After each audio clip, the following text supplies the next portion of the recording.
For years, his private life has been one of Hollywood's best-kept secrets, fueling endless speculation. At 39, after more than a decade of near-total silence on his personal world, the question still hangs in the air. Has Bruno Mars finally confirmed the rumors that have shadowed his career? The world has been watching, waiting for a sign, a statement, a confession. And in mid-2025, an answer of sorts finally emerged. But the story is far more complex and way more entertaining than the tabloids ever imagined. This isn't a story about a simple yes or no. This is a story about a $50 million rumor, a fiercely private relationship, and a creative silence that's been twisted, judged, and totally misunderstood. To get to the truth, you have to look past the headlines. You have to understand the man behind the music, a man who has always preferred to let his actions speak louder than words. While the world was looking for a press conference, Bruno Mars was delivering his response on stage, in the studio, and through the one thing he trusts more than anything, his art.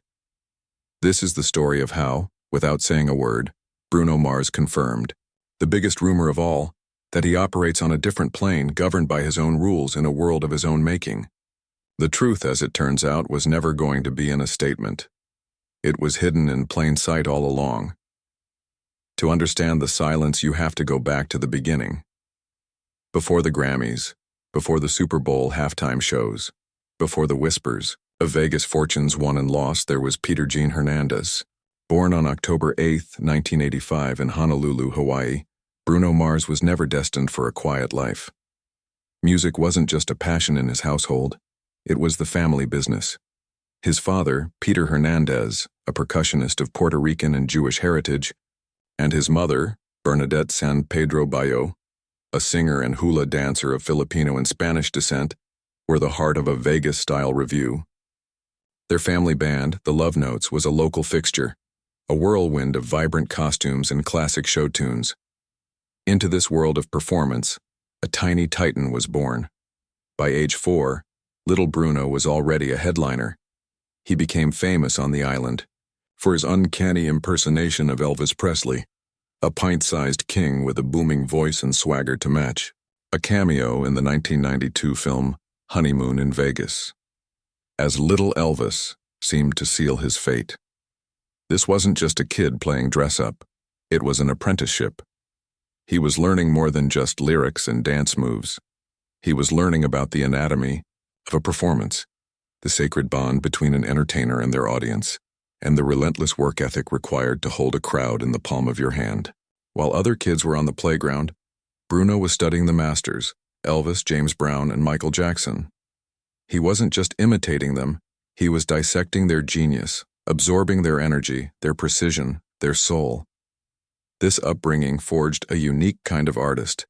He was a born showman, comfortable in the spotlight, yet his identity was intrinsically linked to the craft itself, not the celebrity that came with it. The stage was his home, but the world outside of it was just noise. This early immersion in a world of pure performance, sheltered within the bubble of his family, created a fundamental divide that would define his entire career. A love for the audience, but a deep-seated suspicion of the industry and the fame machine that powered it. As a teenager, the dream grew bigger than the shores of Hawaii. After graduating high school at just 17, Bruno packed his bags and moved to Los Angeles. The City of Angels, however, wasn't immediately kind.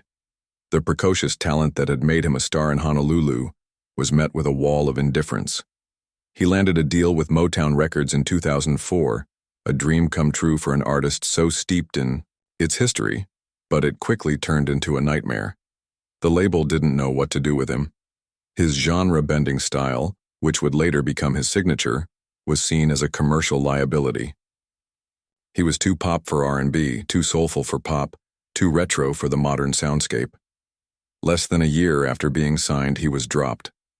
This was a defining moment. For many, it would have been the end of the road. But for Bruno, it was a crucible. The sting of rejection didn't break him. It focused him.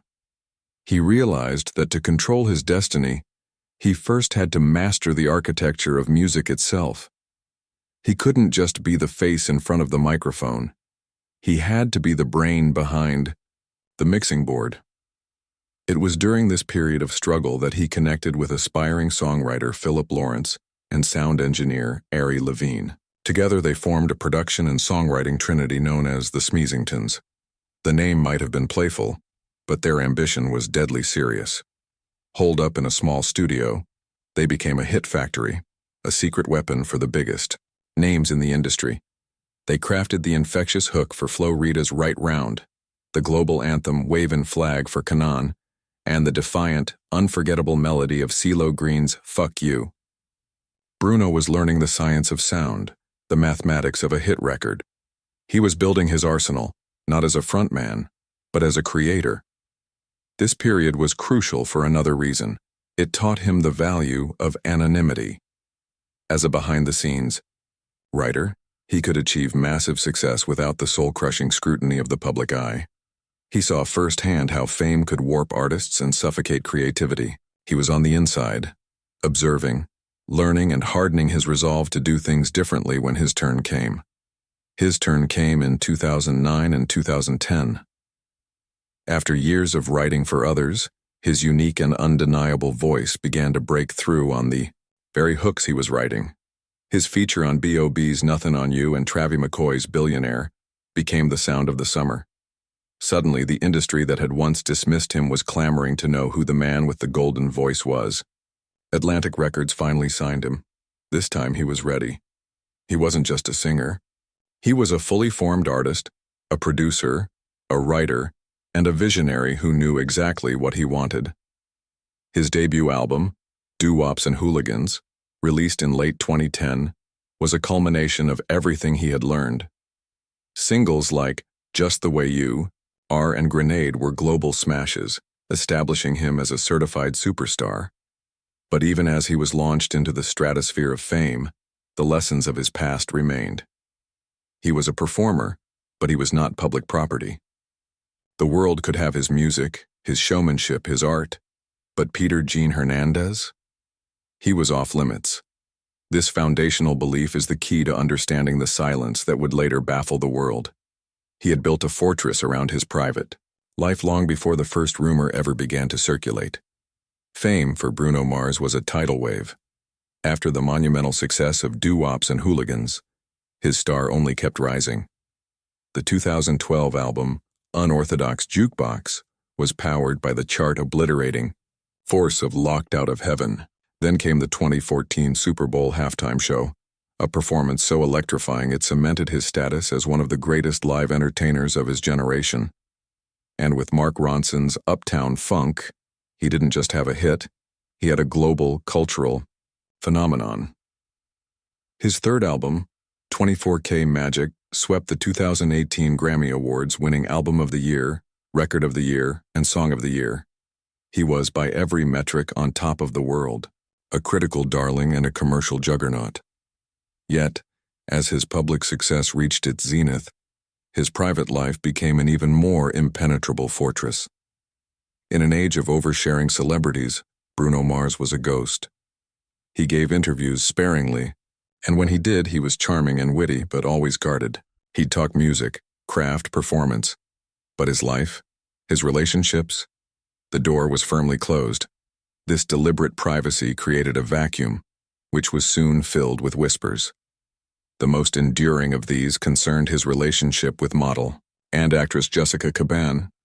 The two reportedly began dating in 2011, just as his career was exploding. For over a decade, she was a quiet, steady presence in his life, the person he famously called his rock in his 2018 Grammy acceptance speech.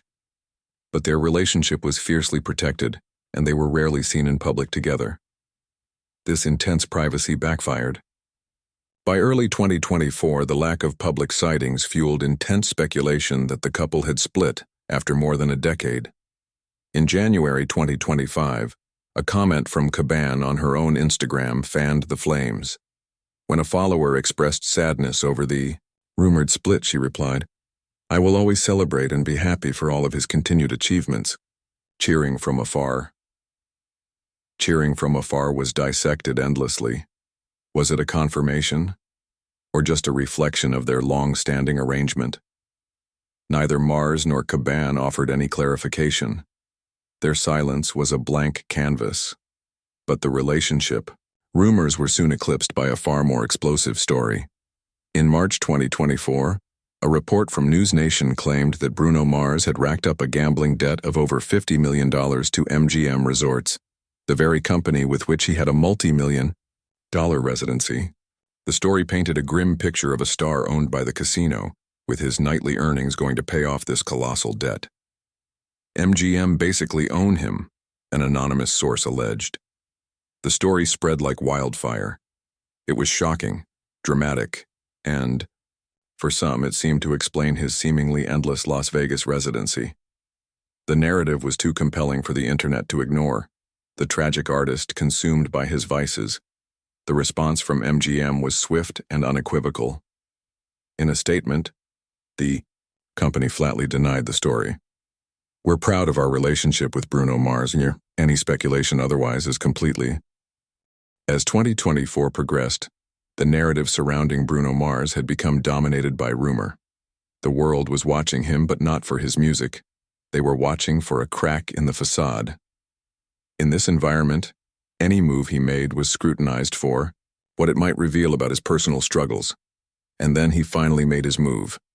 But it wasn't a press release, an Instagram story, or a tell-all interview. It was a joke. For months, Mars let the speculation swirl without a word.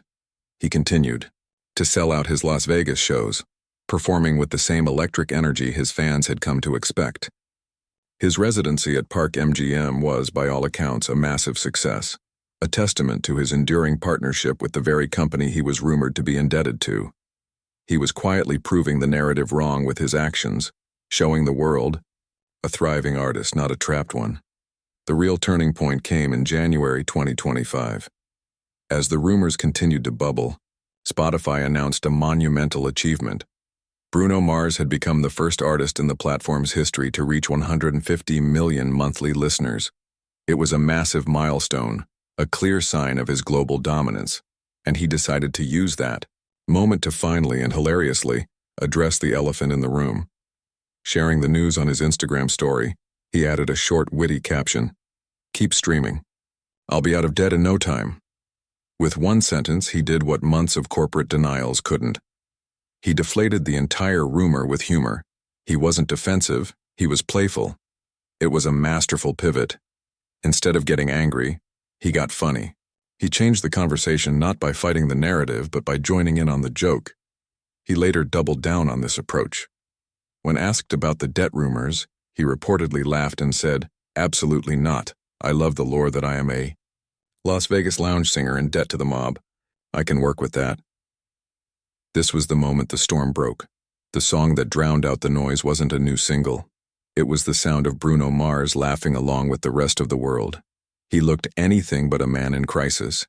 He looked like an artist so confident, so in control, that he could turn a potentially career-damaging rumor into a running gag. He had weathered the speculation not by engaging with it seriously, but by emerging with a punchline so perfect it commanded the world's attention. By mid-2025, the world was still waiting for a formal confession, but the confession never came. And as the months went on, a different kind of realization began to dawn. The silence and the jokes were the confirmation. His refusal to engage seriously was his answer. It was the most Bruno Mars way possible to address the chaos. First, his silence confirmed a core tenet of his career. The art is more important than the artist. Bruno believes the contract between him and his audience is based on his music and performances, nothing more. They are entitled to his albums and concerts, not his private life. By refusing to dignify the rumors with a serious response, he forcefully reaffirmed this boundary. His silence was a declaration that he would not trade his privacy for clicks. His silence wasn't weakness, it was an act of supreme control. He was confirming that he is the sole arbiter of his own narrative. While the world was concocting stories about him, he was busy writing his own, in the form of sold-out shows and witty one-liners. That image of a triumphant artist laughing at the absurdity of it all was a far more powerful rebuttal than any statement could ever be. By turning the gambling rumor into a recurring bit, he defanged it completely. He took ownership of the story and transformed it from a malicious allegation into a piece of his own mythology. He wasn't confirming the debt was real. He was confirming that he heard the whispers, understood the narrative, and found it more amusing than threatening. He was showing everyone that he was not a victim of the gossip cycle. He was above it. This playful mockery was his way of saying, "You can't touch me." As for his relationship with Jessica Caban, his silence speaks to a different kind of confirmation, one of respect.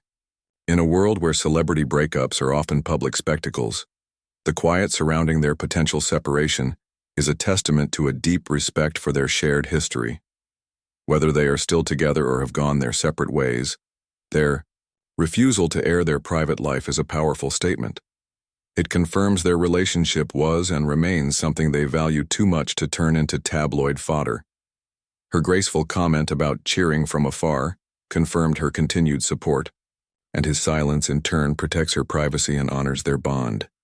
So, at 39, has Bruno Mars finally confirmed the rumors? Yes. But not in the way anyone expected. He confirmed that he is a master of his own image. He confirmed his response to speculation is not to talk, but to work, and to be so successful and so funny that the gossip becomes irrelevant. And most importantly, he confirmed that he is not a man in turmoil but a showman in complete control. The aftermath of Bruno's unconventional confession is not one of scandal, but of quiet triumph. By the latter half of 2025, the storm has passed. The explosive rumors have faded, replaced by the lingering wit of his comeback and the success of his shows. The public conversation is no longer centered on his imagined vices, but on his proven genius. This in itself is the most significant outcome of his strategy. He has weathered a potential crisis and emerged with his artistic credibility and mystique enhanced. This has successfully cemented the playbook for the modern, private superstar. His career remains as robust as ever. His Las Vegas residency continues to be one of the hottest tickets in town, a testament to his undiminished drawing power. Fan speculation has now pivoted from his personal life back to his next creative endeavor, with forums buzzing about a potential new solo album, his first since 2016's 24K Magic. He has successfully steered the narrative back to where he has always wanted it, the work. The episode also reshapes his relationship with his fans. For his dedicated hooligans, his handling of the situation only deepened their admiration. His playful jokes have become an inside gag, a sign of the unique bond he shares with his audience. He has taught them that the best way to support him is not to dissect his life, but to listen to his music. In the broader context of celebrity culture, Bruno Mars stands as a monument to the power of mystique. He is proof that an artist can still be a global icon based on sheer talent and hard work. His legacy will be defined not only by his incredible catalog of hits, his 15 Grammy Awards, and his status as one of the best-selling artists of all time, but also by his steadfast commitment to this principle. His silence was a confirmation of his identity. It confirmed that Peter Gene Hernandez, the kid from Hawaii, is still protected by Bruno Mars, the global superstar. The rumors of 2024 and the witty triumphs of 2025 are now a defining chapter in his story. It's the story of how an artist, facing a torrent of speculation, chose not to speak, but to laugh. He let the world create its fictions while he was busy proving them wrong on stage. The ultimate confirmation was not about a debt or a breakup. It was the confirmation of a philosophy. Let the show speak for itself. The lights, the music, the flawless choreography, that is his confession. That is his truth. The rumors are temporary. The music is forever. What do you think about Bruno's way of handling the rumors? Is humor the best response in the age of social media? Or should celebrities be more direct? Let us know your thoughts in the comments below. And if you want to stay updated on the stories behind the biggest stars in music, make sure to subscribe. From a 4-year-old Elvis impersonator to a global music icon, Bruno Mars's journey has always been defined by a deep understanding of showmanship. He knows that the essence of a great performance lies in what the audience sees, but also in what they don't. His career is a masterclass in control over his music, his image, and his narrative. The saga of the rumors was perhaps his greatest performance yet. He took a story that could have derailed his career and transformed it into a demonstration of his power, proving that the most effective response to speculation is to create something more compelling. He confirmed that for him, the truth isn't found in a headline, but in a harmony. Not in a statement, but on a stage. And as we continue to watch his remarkable career unfold, one thing is certain: Bruno Mars will always be the one directing the show.